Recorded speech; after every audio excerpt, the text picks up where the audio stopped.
Messieurs et dames, bonjour et bienvenue à suivre ces actualités. En début, manipulation tempérée de l'opinion publique. Le ministre de la Communication et Médias et porte-parole du gouvernement congolais Patrick Muyaya s'explique sur la présence du sénateur Avi Joseph Kabila dans cet élément tiré de la radio Okapi. Suivez. Alors, pour ce qui concerne la question de la présence du président honoraire Kabila, je crois qu'ici, on a deux cas de possibilité.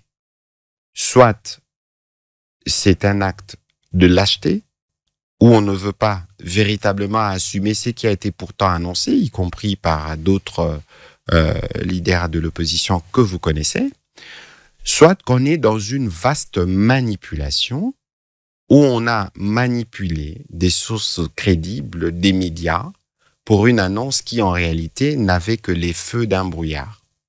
Et donc ici, pour nous savions déjà que nous savions déjà que le président Kabila était avec l'AFC M23. On le savait.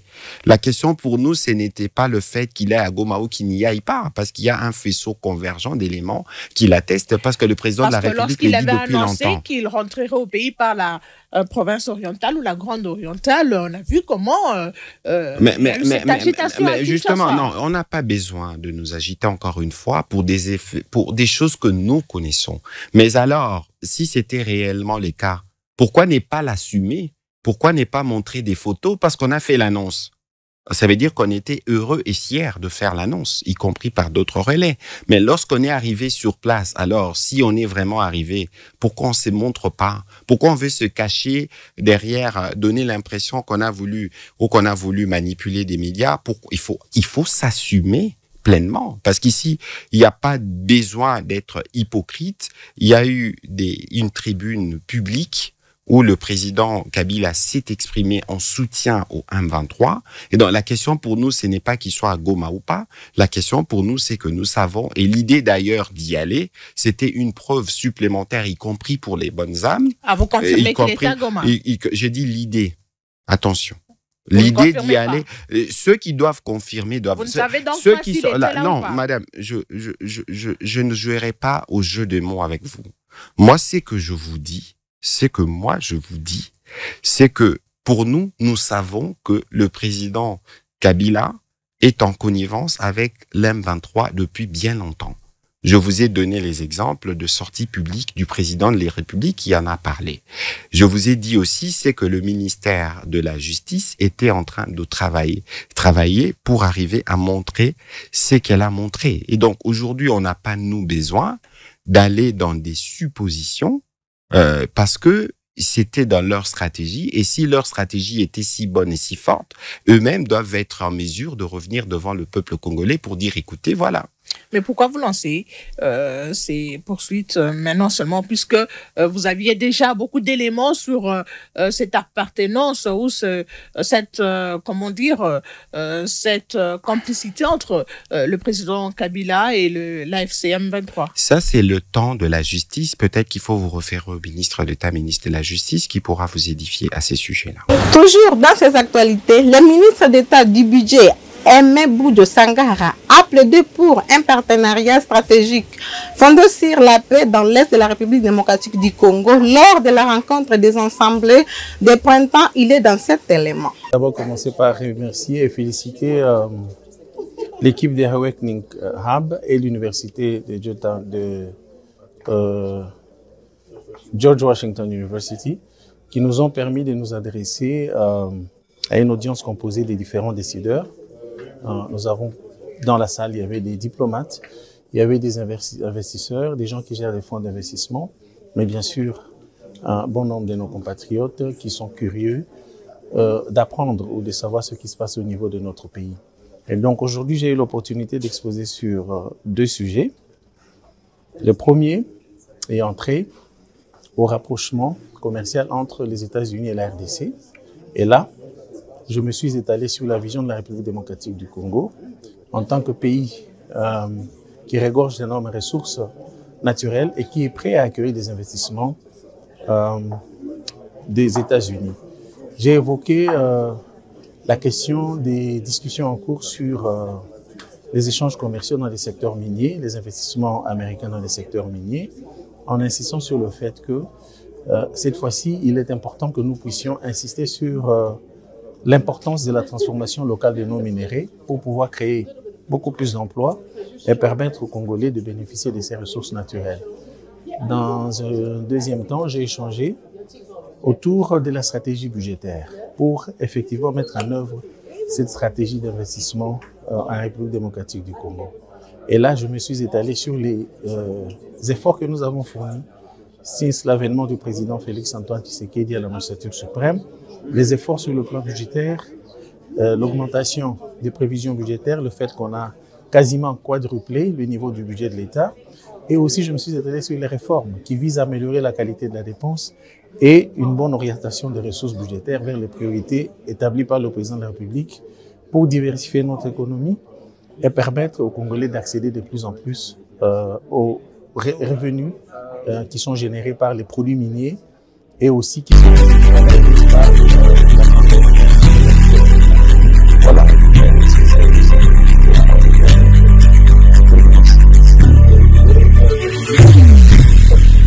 Cette opportunité.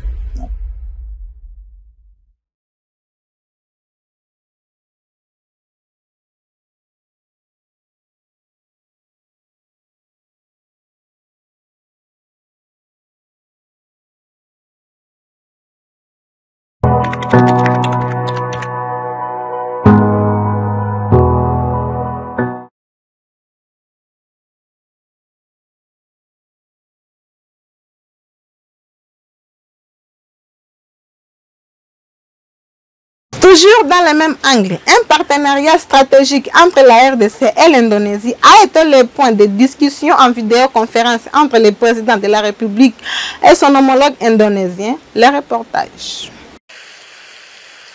Le président de la République, Félix-Antoine Tshisekedi Tshilombo, était cet après-midi en visioconférence avec son homologue indonésien Prabowo Subianto.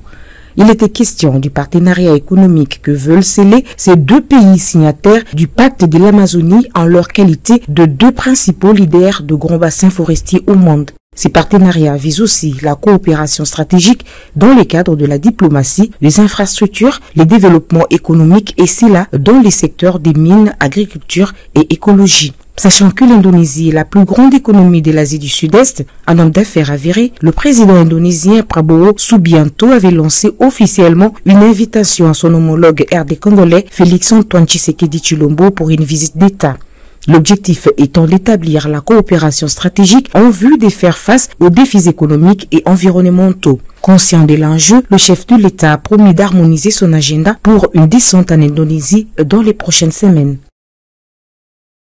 Place à la justice dans cette édition. Un groupe d'officiers a été arrêté et mis devant le juge pour avoir déclaré la fin du régime Tshisekedi. Ce reportage nous a donné les détails. Monsieur le Président de la Haute Cour militaire, mon général. Le dévoilement du discours déclarant la fin du régime de Tshisekedi et la prise du pouvoir prononcé par le colonel Mesme, rapporteur du collège des officiers de FARDC accusés de complot dans le but de détruire les régimes légalement établis, a fait l'objet de cette audience de la haute cour militaire tenue en chambre foraine à la prison militaire d'Indolo dans la commune de Barumbu. On voici donc un extrait de cette adresse faite dans un hôtel de la place dans la commune de Bandalungwa. Très grave, faisait temps de nouveaux complots des forces occultes pour s'accaparer de notre pays par des méthodes criminelles, le collège des officiers des forces armées de la République démocratique du Congo a décidé de prendre ses responsabilités devant la nation et devant le monde pour défendre et sauver la patrie. Le déluge qui se gouverne de notre pays actuellement est le résultat d'un accord obscur entre Joseph Kabila Kabange et Félix Tshisekedi Tshilombo sous les auspices des prédateurs aussi bien internes qu'externes. Leur comédie politique, de mauvais goût et leur complaisance envers les forces terroristes qui ont envahi le territoire national ont déjà fait couler beaucoup de sang innocent. Nous avons décidé de les stopper net. S'en est suivi la confrontation par la haute juridiction militaire de certains prévenus se trouvant dans cette vidéo projetée. Celui-ci, par exemple, s'est dit être surpris de sa présence dans la vidéo les jours des faits.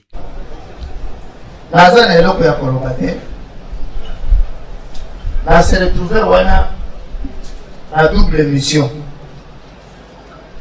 Mission Yambo.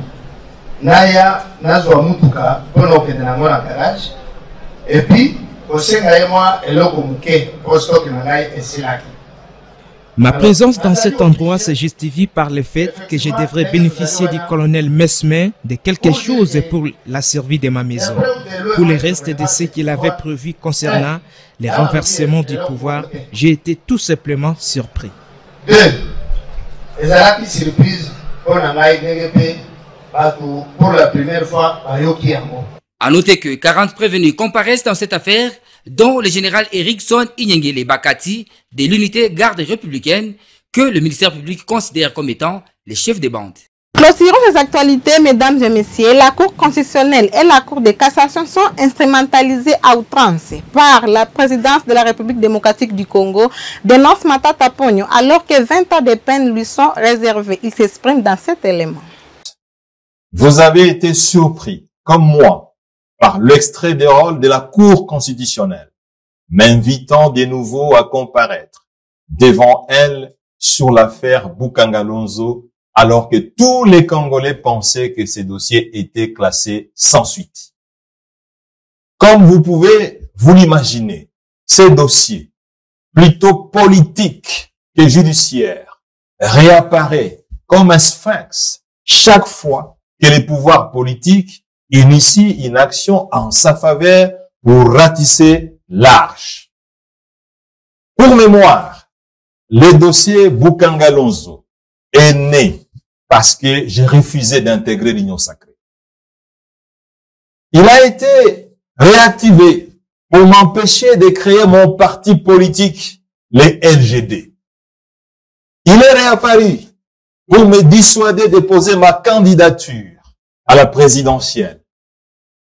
Aujourd'hui, il est remis sur la table des juges, tous les Congolais le savent, pour exercer une pression sur moi à cause du dialogue politique et du gouvernement d'union nationale qui se profile à l'horizon. C'est donc un dossier politique, un dossier de la honte de notre justice. Mes chers compatriotes, cela fait près de 4 ans que la Constitution est violée, plus de 40 fois, dans le seul objectif de m'écarter de la scène politique et de démystifier ma gestion du reste exemplaire jusqu'à aujourd'hui. Cela fait près de 4 ans que les deux plus hautes juridictions judiciaires de notre pays, la Cour constitutionnelle et la Cour de cassation, sont instrumentalisées à outrance par la présidence de la République pour pouvoir condamner un homme politique qui n'a volé aucun dollar du trésor public. Chers téléspectateurs, c'est la fin de cette édition. Portez-vous bien.